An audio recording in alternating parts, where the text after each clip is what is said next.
வணக்கம் அன்பு நண்பர்களே, மீண்டும் சந்திப்பதில் மகிழ்ச்சி. தமிழகத்தில் சட்டம் ஒழுங்கு இதுதான் இன்றைய எதிர்க்கட்சி தலைவர்கள் தொடர்ச்சியாக சொல்லக்கூடிய ஒரு குற்றச்சாட்டு. தமிழகத்தில் சட்டம் ஒழுங்கு ரொம்ப ரொம்ப மோசமான ஒரு நிலைமையில் போயிட்டுருக்கு.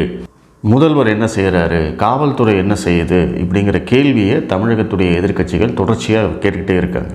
ஆனால் இந்த கேள்வி வரும்போதெல்லாம் தமிழக முதல்வராகட்டும், இல்லை காவல்துறை ஆகட்டும், இல்லை திமுகவுக்கு முட்டு கொடுக்கக்கூடிய அந்த திமுக உடன்பிறப்புகளாகட்டும், இவங்க எல்லாருமே இந்த மாதிரியான பிரச்சனை இருக்குது அப்படிங்கிறதே ஒத்துக்க மாட்டேங்கிறாங்க. அதுதான் இங்கே இருக்கக்கூடிய சிக்கல். நீங்கள் ஒரு பிரச்சனை இருக்குது அப்படின்னு நீங்கள் ஒத்துக்கிட்டீங்கன்னா தானே அதனுடைய தீர்வு என்ன அப்படிங்கிறத நோக்கி போவீங்க. நீங்கள் சட்டம் ஒழுங்கு சரியில்லை அப்படின்னு சொன்னால் அதையே ஒத்துக்காமல் நீ உடனே உத்தரப்பிரதேசத்தை பாரு, நீ உடனே குஜராத்தை பாரு, குஜராத்தில் இத்தனை பேர் இறந்துருக்காங்க, இத்தனை கொலை நடந்திருக்கு. தமிழகத்தில் சட்டம் ஒழுங்கு கெடுறதுக்கு யார் காரணம் அப்படின்னா இன்றைக்கி எதிர்க்கட்சிகள் தான் காரணம் அப்படின்னு புதுசாக ஒரு ரூட் கண்டுபிடிச்சிருக்காங்க. அதாவது ஒரு குற்றம் நடக்குது அப்படின்னா முதல்ல அந்த குற்றத்துடைய வீரியத்தை குறைக்கணும். அப்படிங்கிறதுக்கு என்ன பண்ணணும் அப்படின்னா அது சம்மந்தமான ஒரு ஸ்டேட்மெண்ட் கொடுக்கணும். இப்போ உதாரணத்துக்கு கோவையில் ஒரு குண்டு வெடிப்பு நடந்தது. அது என்ன பண்ணாங்க, குண்டு வெடிப்புன்னு சொல்லாமல் சிலிண்டர் வெடிப்பு அப்படின்னு சொல்ல ஆரம்பித்தாங்க. அப்போ சிலிண்டர் வெடிப்புன்னா என்ன, மக்கள் மத்தியில் அந்த குற்றத்துடைய அந்த வீரியம், அதோடைய இம்பேக்ட் அப்படியே குறையுது இல்லைங்களா. அங்கேருந்து ஆரம்பித்தது. எல்லா விஷயத்துலேயும் பார்த்தீங்க அப்படின்னா இவங்க கொடுக்குற முதல் ஸ்டேட்மெண்ட் என்ன அப்படிங்கிறத பாருங்கள். இப்போ உதாரணத்துக்கு இந்த கள்ளச்சாராய சாவுகள் நடந்த உடனே கலெக்டர் வெளியில் என்ன சொன்னார், நடந்தது கள்ளச்சாராய சாவே கிடையாது, அவங்க ஏற்கனவே வாந்தி பேதியில் இருந்திருக்காங்க, அதனால் ஏற்பட்ட மரணம் அப்படின்னு தான் ஃபஸ்ட்டு சொன்னார். ஒருவேளை அந்த 2 பேர் மட்டும்தான் இறந்துருக்காங்க, மற்றவங்கெல்லாம் புழைச்சிட்டாங்க அப்படின்னா இது அப்படியே மூடி மறைச்சிருப்பாங்க. ஆனால் சாவு எண்ணிக்கை அதிகமானதுக்கப்புறமா அவங்களால அவங்க சொன்ன பொய்யை காப்பாற்ற முடியல. எல்லாரும் கள்ளச்சாராயம்னு சொல்கிறாங்களா, உடனே விஷச்சாராயம்னு சொல்லு. என்ன வித்தியாசம் இதுக்கும் அதுக்கும்? விஷச்சாராயத்துக்கும் கள்ளச்சாராயத்துக்கும் என்ன வித்தியாசம் தெரியாது. ஆனால் இவங்களுடைய நோக்கம் என்ன அப்படின்னா, ஒரு 100 பேர் இதை பற்றி பேசுகிறான்னு வச்சுக்கோங்களேன், அதில் ஒரு 50 பேர் கள்ளச்சாராயம்னு பேசுவான், இன்னொரு 50 பேர் விஷச்சாராயம்னு பேசுவான்.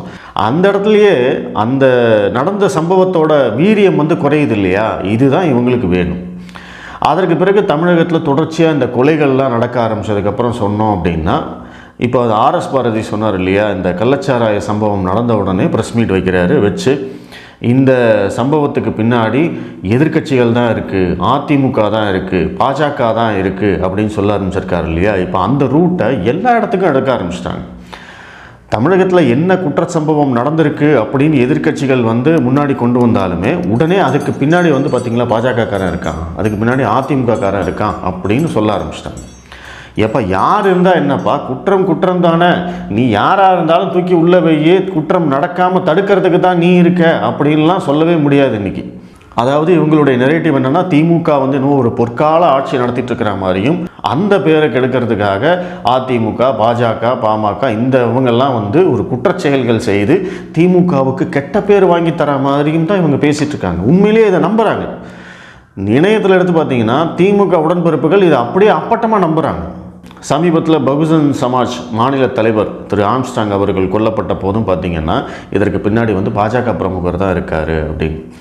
அதாவது அவரை கொலை செஞ்சதில் ஒரு 7-8 பேர் இருக்காங்க. அந்த 8 பேரில் ஒருத்தர் பாஜகவில் இருந்திருக்கலாம், எனக்கு அதுவும் உறுதியாக தெரியல. அவர் ஏற்கனவே பாஜகவில் இருந்தாரா, அவருடைய மனைவி இருந்தார், இந்த மாதிரி நிறையா சொல்கிறாங்க.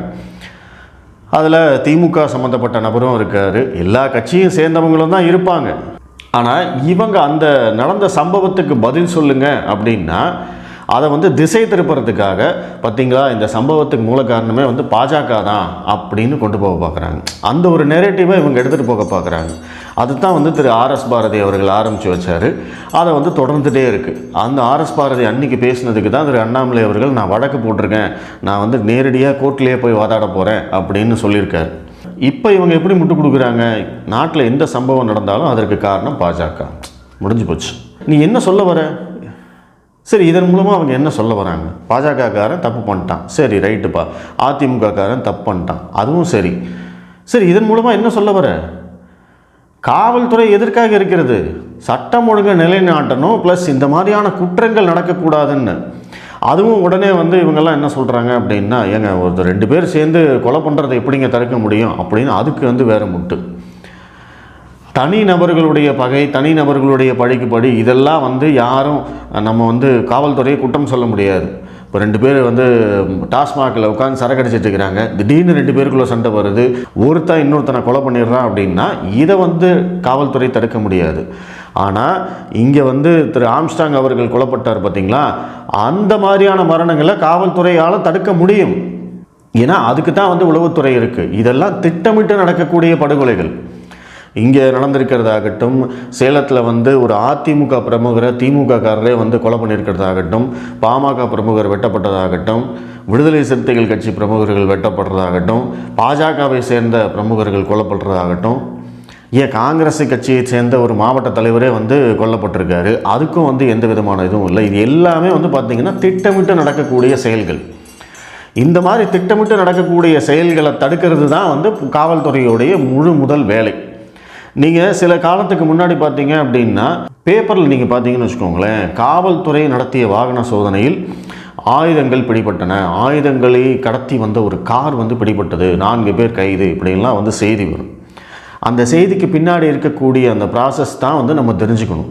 அந்த வழியாக இந்த கார் வரப்போகுது, இவங்க ஆயுதங்களை கடத்திட்டு வராங்கன்னு காவல்துறைக்கு எப்படி தெரிஞ்சது?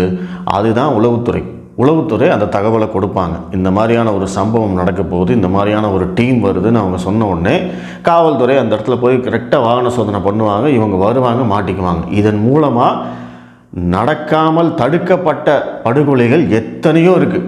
எத்தனையோ படுகொலைகளை தடுத்து நிறுத்தியிருக்காங்க. நான் எப்பவும் சொல்கிறேன், இதற்காக அவங்களுக்கு நம்ம வந்து கிரெடிட்டும் கொடுக்கறது இல்லை. ஏன்னா அதெல்லாம் நம்ம கண்ணுக்கே தெரியாது. ஆனால் இன்றைக்கி வந்து பார்த்திங்கன்னா எல்லாம் அந்த ஆயுதங்களை எடுத்துகிட்டு வந்து நடு ரோட்டில் துரத்தி பட்ட பகலில் கொலை பண்ணுறதெல்லாம் தான் நடக்குது. இந்த மாதிரியான பயமே இல்லாத தன்மை தான் இன்றைக்கி அதிகமாகிட்டுருக்கு. குற்றச்செயல்கள் நடந்தாலுமே, இப்போ ஒருத்தரை கொலை பண்ணுறாங்க, திட்டம் போட்டே கொலை பண்ணுறாங்க அப்படின்னாலுமே அவர் எங்கேயாவது கடத்தி கொண்டு போய் எங்கேயாவது ஆளரவம் இல்லாத இடத்துல வந்து கொலை பண்ணுறாங்க அப்படின்னா அது வேறு விஷயம். ஆனால் இங்கே வந்து நடு ரோட்டில் பட்ட பகலில் எல்லாரும் பார்க்குற மாதிரி சிசிடிவி இருக்குது. இன்றைக்கி அத்தனை பேர்கிட்டையும் செல்ஃபோன் இருக்குது. இது எல்லாத்தையும் மீறி வந்து பட்ட பகலில் வெட்டி கொலை பண்ணுறாங்க அப்படின்னா அப்போ அவங்களுடைய மனநிலை என்ன? இதுக்கு எந்த அளவுக்கு அவங்க திட்டம் போட்டிருப்பாங்க? சமூகத்தில் இந்த மாதிரியான நிகழ்வுகள் தொடர்ந்து நடந்துகிட்டே இருந்ததுன்னா இதை பார்க்குறவங்க என்ன நினைப்பாங்க? இதை பார்த்துட்டு இன்னும் ஒரு 10 கும்பல் வந்து அருவாளோடு கிளம்புனா என்ன ஆகும்? இதெல்லாம் நினச்சி தான் நம்ம வருத்தப்படுறோம். இதையெல்லாம் தான் வந்து நம்ம திமுகவுக்கு கேள்விகளை வைக்கிறோம். ஆனால் திமுக என்ன பண்ணுறாங்க? சட்டம் ஒழுங்கு தமிழகத்தில் சிறப்பாக இருக்கிறதுன்னு அவங்க நம்புகிறாங்க. முதல்ல நீ வந்து ஒத்துக்கிட்டா தானே பிரச்சனை இருக்குது அப்படின்னு ஒத்துக்கிட்டா தானே அதற்கான தீர்வை நோக்கி நீ போக முடியும். பிரச்சனையே இல்லைன்னு மூடி மறைக்கிற வேலையை மட்டுமே தொடர்ந்து பார்த்துக்கிட்டே இருந்தாங்க அப்படின்னா இந்த நிலை தொடர்ந்துக்கிட்டே தான் இருக்கும். முதல்வர்களோட வேலை என்ன? நாங்கள் இரும்பு கரம் கொண்டு அடக்குவோம். இதுவரைக்கும் திமுக ஆட்சி பொறுப்புக்கு வந்ததுலேருந்து முதல்வர் ஸ்டாலின் அவர்கள் சொன்ன எதையுமே அவர் செய்யலை. வெறும் வாய்ச்சவடால் தான், அத்தனையும் பொய்கள் மட்டும்தான். இதுக்கு பட்டியல் போட்டால் பார்ட் 1 பார்ட் 2ன்னு வந்து நம்ம வீடியோ பண்ணணும். அத்தனை இருக்குது. அத்தனை தடவை நானும் இதை பற்றி பேசியிருக்கேன். டே 1லேருந்து இவர் எப்போ முதல்வராக பதவி ஏற்றாரோ அந்த டே 1லேருந்து இவங்க எழுதி கொடுத்து இவர் படிக்கிறதுக்கும் இவர் விடுற அறிக்கைக்கும் இவங்களுடைய செயல்பாடுக்கும் சுத்தமாக சம்மந்தமே கிடையாது. ஆனால் இவங்க எப்படி வந்து இந்த ஆட்சியை நடத்துகிறாங்க? எந்த சம்பவம் நடந்தாலும் உடனே உத்தரப்பிரதேசத்தை பாரு, பீகாரை பாருன்னு அங்கே வந்து மடை மாற்றுறது. இங்கே ஏதாவது நடந்தது அதையும் மீறி கேள்வி கேட்குறாங்க அப்படின்னா இதுக்கு காரணம் வந்து பாஜக தான். அங்கே வந்து மடம் மாற்றுறது. மொத்த மீடியாவும் அவங்க பக்கம் இருக்காங்க. இவ்வளோ ஒரு பெரிய படுகொலை நடந்திருக்கு. ஒரு தேசிய கட்சியுடைய மாநில தலைவர் வந்து கொல்லப்பட்டிருக்காரு. ஆனால் அன்றைக்கி டிவி விவாதம்லாம் என்ன நடத்திட்டு இருக்கிறாங்க? அண்ணாமலை வெர்சஸ் அதிமுக அப்படின்னு நடத்திட்டு இருக்கிறாங்க. அப்புறம் எங்கிட்டு விளங்கும்? மொத்த மீடியாவும் அவங்க கையில் இருக்குது. ஆனால் மக்களுக்கு வந்து இதெல்லாம் தெரியும். மக்கள் இது எல்லாத்தையும் பார்த்துட்டே தான் இருக்கிறாங்க. மக்கள் என்ன பண்ணுவாங்க? எலெக்ஷன் வரும்போது இவங்களை தூக்கி கூப்பில் உட்கார வைப்பாங்க. அப்போ வந்து ஒப்பாரி வைப்பாங்க. பார்த்தீர்களா, இந்த பார்ப்பனியம் நம்மளை தோற்கடித்து விட்டது அப்படின்னு அப்போ அங்கே ஒரு நெரேட்டிவ் கொண்டு போவாங்க. இதைத்தான் வந்து இவங்க இத்தனை வருஷமாக பண்ணிகிட்ருக்கிறாங்க. இந்த தடவையும் அதையே தான் பண்ணுறாங்க. ஒரே ஒரு விஷயந்தான், ஆமாம் தமிழகத்தில் சட்டம் ஒழுங்கில் பிரச்சனை இருக்குது அப்படின்னு முதல்வர் ஒத்துக்கிட்டாருன்னா தான் அதற்காக அவர் நடவடிக்கை எடுப்பார். அவருக்கே அது தெரியல, அவரே அதை நம்பலை. எப்படி எந்த சம்பவம் நடந்தாலும் எப்படி இதை மூடி மறைக்கலாம், எப்படி மக்கள்கிட்டேருந்து இதை திசை திருப்பலாம், இதை மட்டும்தான் இந்த அரசாங்கம் யோசிக்குதே தவிர, ஈவன் காவல்துறையே அப்படி தான் யோசிக்கிறாங்கன்னு வைங்களேன். காவல்துறை வந்து நேற்று அறிக்கை கொடுத்துருக்காங்க. என்னன்னா, போன வருஷம் அதாவது 2023 முதல் 6 மாதத்தில் நடந்த படுகொலைகளையும் 2024 முதல் 6 மாதம் நடந்த படுகொலைகளையும் ஒப்பிட்டு போன வருஷம் 63 கொலைகள் நடந்திருக்குங்க. இந்த வருஷம் ஒரு 58 தாங்க நடந்திருக்கு. அதை விட கம்மியாக தாங்க நடந்திருக்கு அப்படின்னு வந்து ஒரு காவல்துறையுடைய தலைவரே வந்து அறிக்கை கொடுக்குறாரு, அவரே பேட்டி கொடுக்குறாரு. அப்படின்னா இதெல்லாம் எங்கே போய் சொல்கிறது? நன்றி.